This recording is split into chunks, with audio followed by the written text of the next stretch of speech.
Você sabe a diferença entre a estatística bayesiana e a estatística frequentista?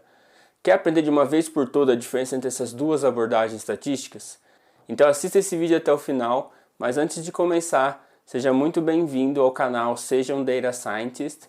Meu nome é Meigaron e o objetivo desse canal é te ajudar a conseguir o seu primeiro emprego como um Data Scientist ou fazer uma migração de carreira. Eu vou trazer tanto conteúdos técnicos da parte de Machine Learning, estatística, exploração de dados, modelos em produção, quanto da parte de aprendizado, que seriam estudos, projetos, entrevistas, empresas, tudo que te ajude a conseguir o seu primeiro trabalho ou fazer uma migração de carreira, tá bom?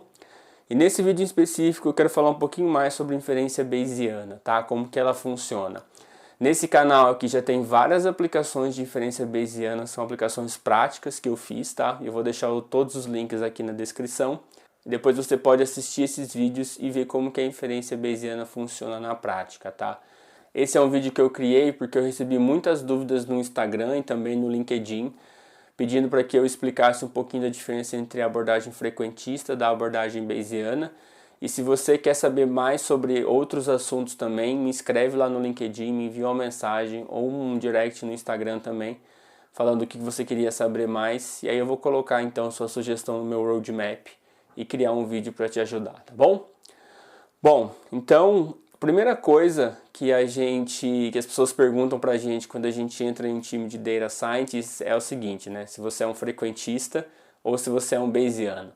É tipo perguntar se você é corintiano ou palmeirense, se você é brasileiro ou argentino, se você torce pro Real Madrid ou torce pro Barcelona. É basicamente o mesmo contexto, tá? E para responder essa pergunta para eles, você precisa entender o que é o frequentista e o que é o bayesiano, tá? E a diferença fundamental entre essas duas abordagens da estatística está no entendimento da probabilidade.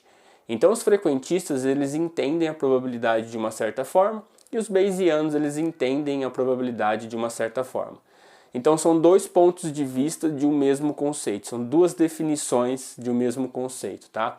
E essas duas definições fazem então que a gente crie dois caminhos completamente diferentes, tá? Mas que partem de um mesmo ponto único, que é a definição de probabilidade. Eu quero então mostrar aqui para você como que um bayesiano define probabilidade e como que um frequentista define probabilidade, tá bom? Nada melhor que definir então probabilidade com um exemplo, né?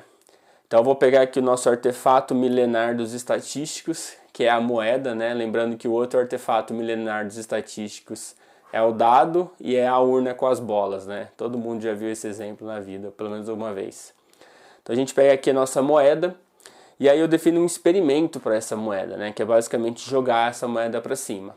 E aí quando eu executo esse experimento, eu tenho um evento observado, que no meu caso aqui o evento de interesse é observar quantas vezes a moeda cai com a face cara voltada para cima, tá? Então esse vai ser meu evento de interesse, beleza? Bom, depois que eu defino então o meu experimento e meu evento de interesse, eu começo então a executar o meu experimento algumas vezes. E aí eu começo a observar os resultados. Então eu jogo a moeda a primeira vez, ela cai com a cara voltada para cima. Depois a coroa voltada para cima, depois cai coroa, cara, cara, e assim por diante, quantas vezes eu quiser realizar esse experimento, tá bom? Como que então um frequentista ele define qual que é a probabilidade de quando eu jogar uma moeda para cima, a moeda caia com a face cara voltada para cima, tá? O que ele faz?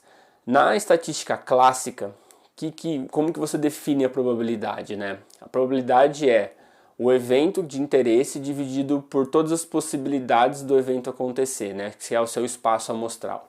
Então, com a moeda, eu tenho duas possibilidades, certo? Ou pode cair cara, ou pode cair coroa.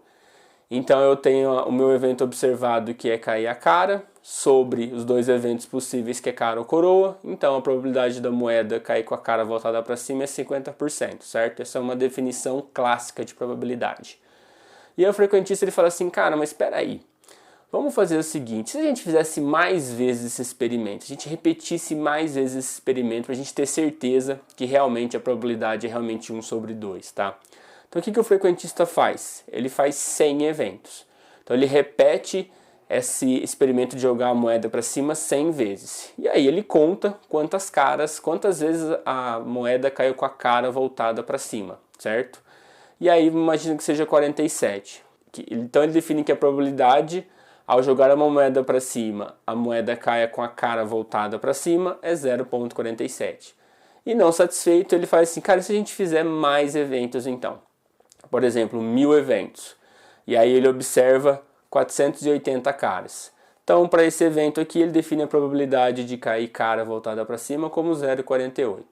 E ainda não satisfeito, ele repete de novo esse experimento 10.000 vezes.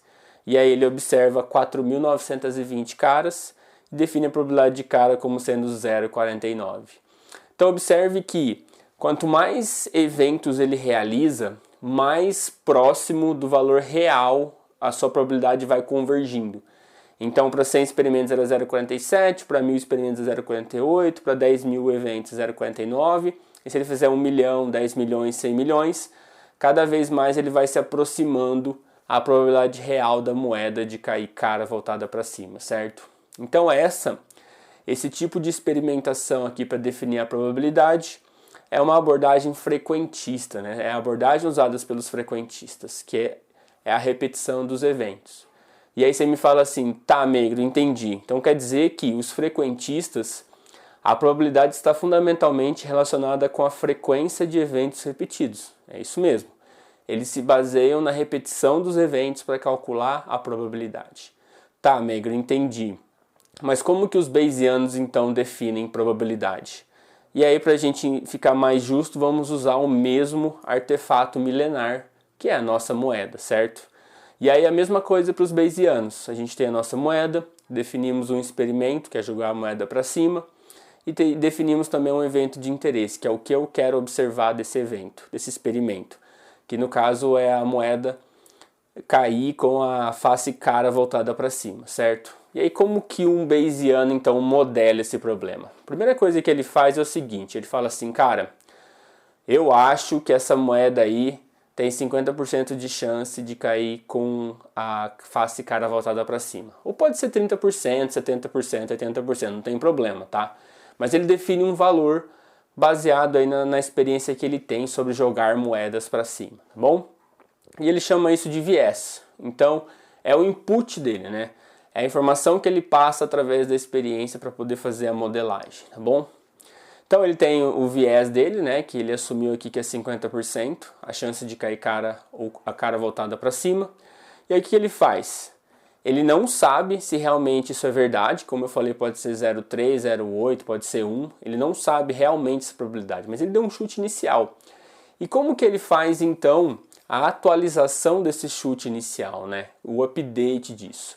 Ele faz isso observando os eventos. Então ele joga a moeda para cima e cai cara. Ele joga de novo, cai coroa de novo, cara, e assim por diante, indefinidamente, tá? E aí como que ele então, com o viés assumido dele, mais os dados observados, ele faz a atualização da crença inicial dele. A gente faz essa atualização através de uma fórmula, que é a fórmula que você já está provavelmente careca de saber. Mas então eu tenho aqui o meu viés, né, que é a probabilidade que eu acho que a moeda tem. E aí como eu tenho os dados observados agora, eu consigo calcular a probabilidade de que, dado o viés é 0,5, qual que é a probabilidade de eu observar caras? Porque eu estou vendo as caras aqui, certo? Eu observei aqui, ó, 1, 2, 3, eu observei 4 caras. Então eu consigo calcular a probabilidade de que, dado a minha moeda tendo um viés de 0,5, a probabilidade de eu observar caras. Então eu consigo calcular essa probabilidade. E se eu multiplicar essas duas probabilidades e dividir pela probabilidade de aparecer cara dentro do meu experimento, eu consigo calcular então a probabilidade de que, dado cara, o meu viés seja 0,5. Porque aqui ele pode dar 0,7, então se dá uma probabilidade baixa, quer dizer que não é 0,5, mas se dá uma probabilidade alta, quer dizer que é 0,5, certo? Então eu vou realizando experimentos e vou colocando nessa fórmula aqui para ir atualizando a minha crença inicial, tá? Então essa atualização da sua crença inicial baseado em dados observados, a gente chama de uma abordagem bayesiana, tá?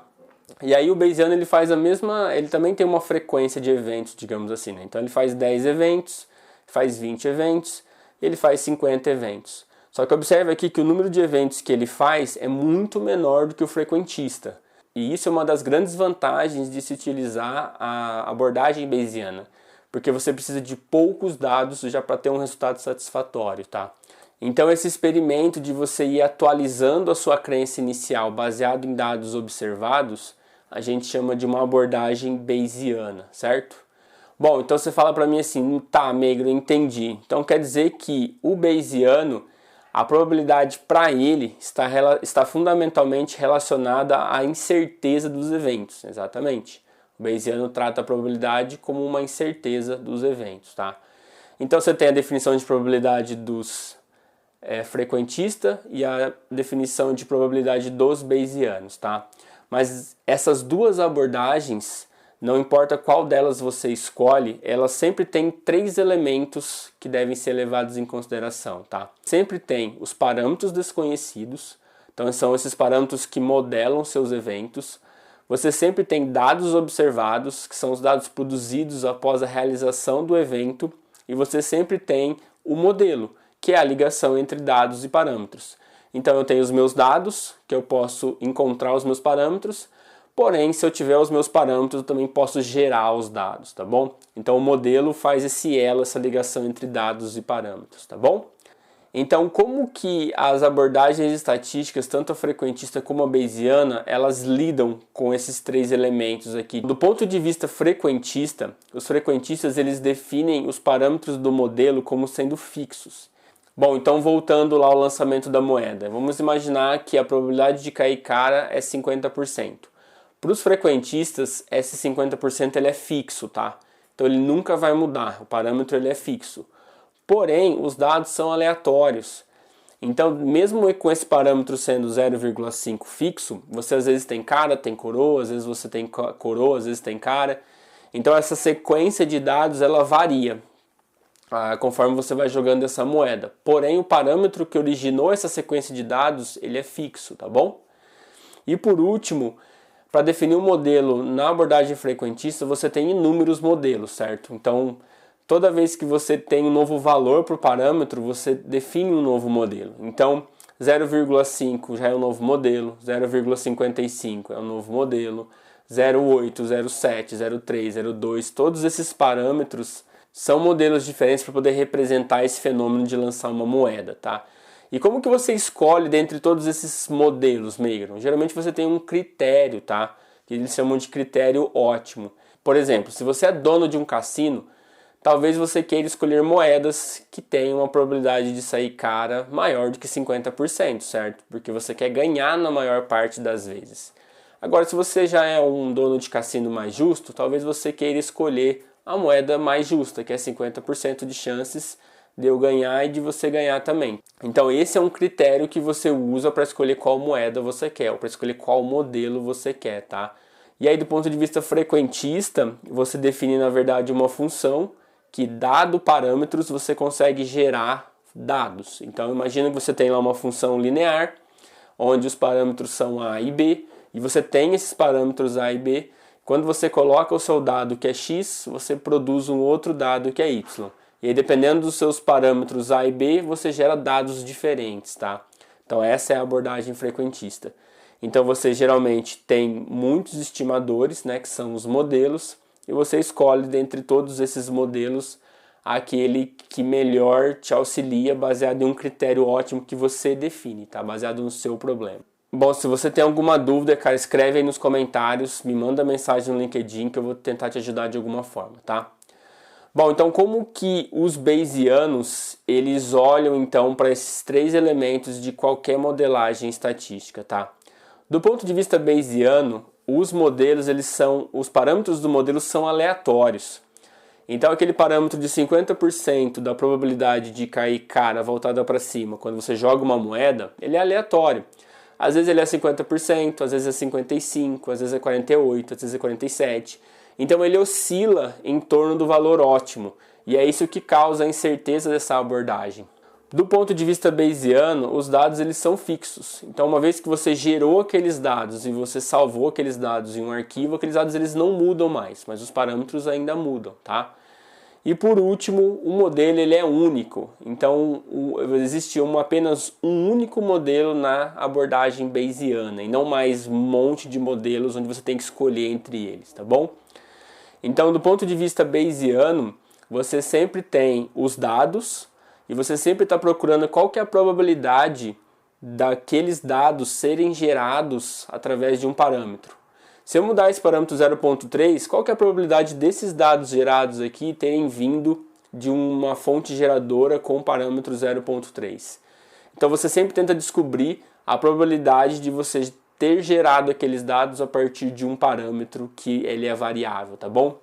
E aí você me pergunta, Meigro, mas por que eu tenho que entender essa diferença entre em uma abordagem eu tenho um parâmetro fixo, na outra variável, o meu dado é fixo, na outra variável?